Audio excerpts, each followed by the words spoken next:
Jo, 1, 2, 3. Nes augalų nesėja, o sėja sėklą. Viskas. Daugiau neturiu ką sakyti.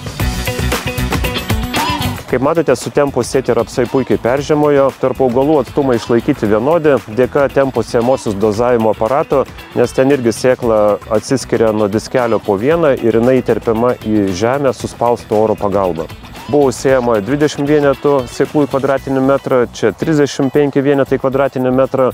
Tai augalai yra stiprus, vešlus. Kitose bandymų laukeliuose sėjame 50 vienetų sėklų į kvadratinį metrą. Ten truputį augalai yra prastesni, nes jie kovoja tarpusavyje.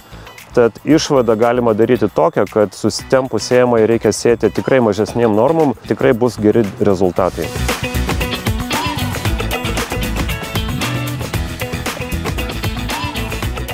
Kaip matome, kviečiai irgi puikiai peržiemojo. Kviečiai buvo sėti su Prosit sėjamąja, tai dozavimas sėklų buvo lygiai toks pats kaip Tempo sėjamosios, nes sėkla dozuojama po vieną ir sėkla į žemę yra įpučiama suspausto oro pagalba. Prosit sėjamoji turi guminius ratukus, kurie sutankina tą vietą, kur bus sėjama sėkla.